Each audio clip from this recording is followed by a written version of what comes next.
Жақ сүйегінің сынуы. Бұл әйгілі UFC MMA сынды жекпе-жек бәсекесінде бақ сынайтын спортшылардың жиі алатын жарақаты.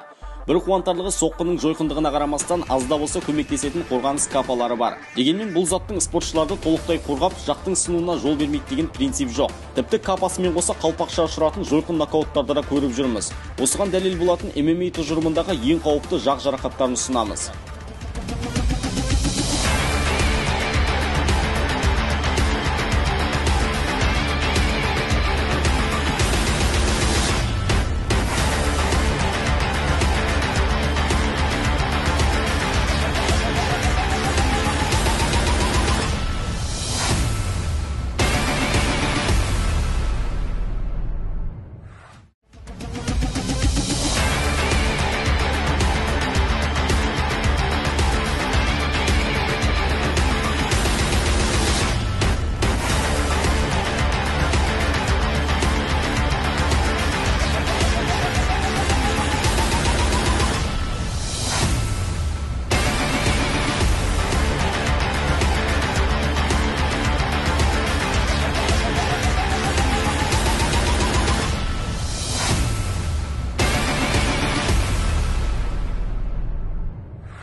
Бесінші орында Бристол Марунттың жарақаты.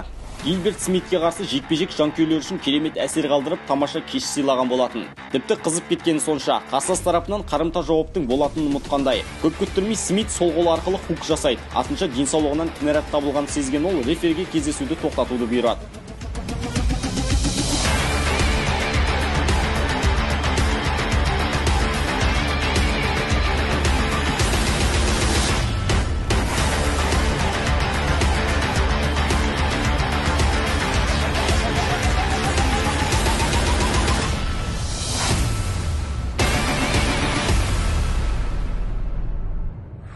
Төртінші сатыры Андрей Арловскийдің жантүршігерлік оқиғасы. MMA тарихында жойқын соққысымен танымал шеберлердің бірі Энтони Джонсон ауыр салмақтағы кезекті кездесуін ардагер Андрей Арловскийге қарсы өткізеді. Беларусь спортшысы керісінше ауыр соққыларды көтеруге қауқарсыз жандардың бірі. Андрей жеңілді, алайда оған жанкештілікпен танытқан ерлігі үшін қол соғып қоюға болады. Бірінші раундта жағы мен төменгі тістері сынғанымен жекпе-жекті соңына дейін өткізе алды.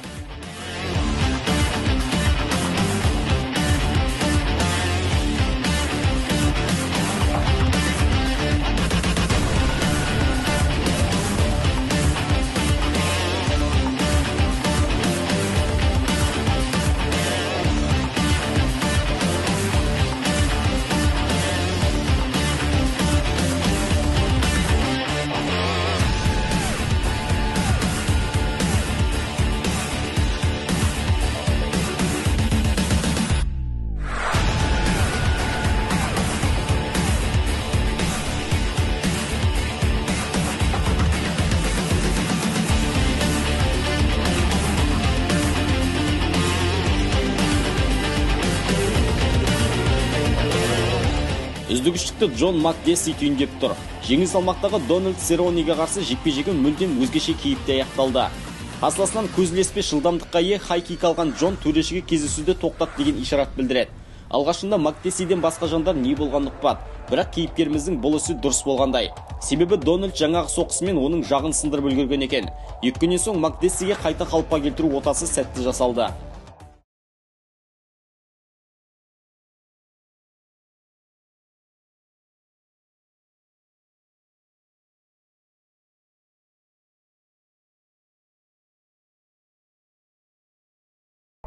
Екінші тұғырда әйгілі Алекс Николсон. Миша Циркунов атты жекпе-жек сайыпқыраны өз қарсыласының жағын 8 бұрышта ерекше әдіспен сындырады.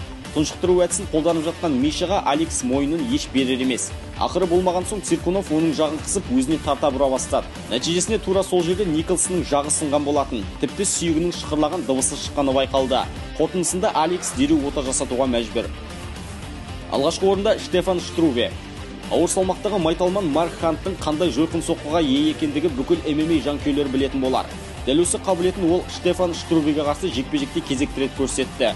Хант сол қолымен жасалған керемет соққысы арқылы Штефанды нокдаунға аттандырады. Оның әлі де болса қауқарлы екендігін біле тұра Хант қарсыласын табаламады. Осымен бәрі аяқталғанын білсе керек. Іске араласқан рефери тез арада кездесуді тоқтатып, артынша Штрувенің жағы ауыр соққыдан 2-ге айырылғандығы анықталды. Бұл матчтан соң нидерландылық спортшыға қайта қалыпқа келу үшін жарты жыл уақыт керек болған.